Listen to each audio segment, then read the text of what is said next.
আজকের এই ভিডিওতে আমরা পার্সন অনুযায়ী ক্যান এর বহুমুখী ব্যবহার শিখব। তার আগে আমরা শুরুতেই পার্সন সম্পর্কে ধারণা নেব। মনে রাখবেন আমি এবং আমরা, অর্থাৎ আই এবং উই, এগুলো হচ্ছে ফার্স্ট পার্সন। তারপর তুমি এবং তোমরা, অর্থাৎ ইউ এবং ইউর, এগুলো হচ্ছে সেকেন্ড পার্সন। আর বাদ বাকি সব হচ্ছে থার্ড পার্সন, যেমন হি, সি, যে কোনো নাম, এগুলো হচ্ছে থার্ড পার্সন।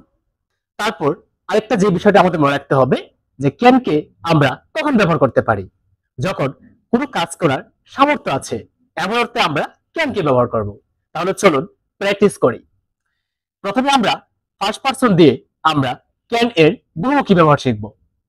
যেমন আমি যেতে পারি, I can go. I can go, আমি যেতে পারি। যদি বলি আমি লিখতে পারি, I can write. I can write, আমি লিখতে পারি। যদি বলি আমি আসতে পারি, I can come. I can come, আমি আসতে পারি। যদি বলি আমি পড়তে পারি, I can read. I can read, আমি পড়তে পারি। যদি বলি আমি খেলতে পারি, I can play. I can play, আমি খেলতে পারি। যদি বলি আমি খেতে পারি, I can eat. I can eat, আমি খেতে পারি। যদি বলি আমি হাঁটতে পারি, I can walk. I can walk, আমি হাঁটতে পারি। যদি বলি আমি নাচতে পারি, I can dance. I can dance, আমি নাচতে পারি। যদি বলি আমি কথা বলতে পারি, I can speak. I can speak, আমি কথা বলতে পারি। যদি বলি আমি ঘুমাতে পারি, I can sleep. I can sleep, আমি ঘুমাতে পারি। এখন আমরা সেকেন্ড পার্সন দিয়ে আমরা ক্যান এর বহুমুখী ব্যবহার শিখব। যদি বলি তুমি যেতে পারো, you can go. You can go, তুমি যেতে পারো। যদি বলি তুমি লিখতে পারো, you can write. You can write, তুমি লিখতে পারো। যদি বলি তুমি আসতে পারো, you can come. You can come, তুমি আসতে পারো। যদি বলি তুমি পড়তে পারো, you can read. You can read, তুমি পড়তে পারো। যদি বলি তুমি খেলতে পারো, you can play. You can play, তুমি খেলতে পারো।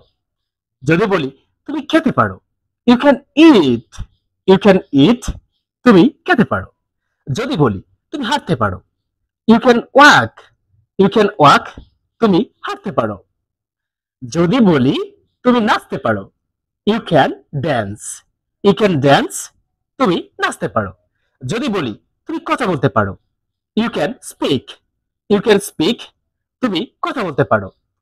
যদি বলি তুমি ঘুমাতে পারো, you can sleep. You can sleep, তুমি ঘুমাতে পারো। এখন আমরা থার্ড পার্সন দিয়ে আমরা ক্যান এর বহুমুখী ব্যবহার শিখব। যেমন সে যেতে পারে, he can go.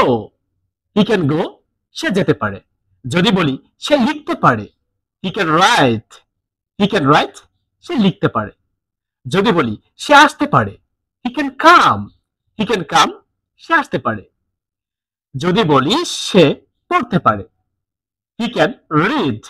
He can read, সে পড়তে পারে। যদি বলি সে খেলতে পারে, he can play. He can play, সে খেলতে পারে। যদি বলি সে খেতে পারে, হি ক্যান ইট।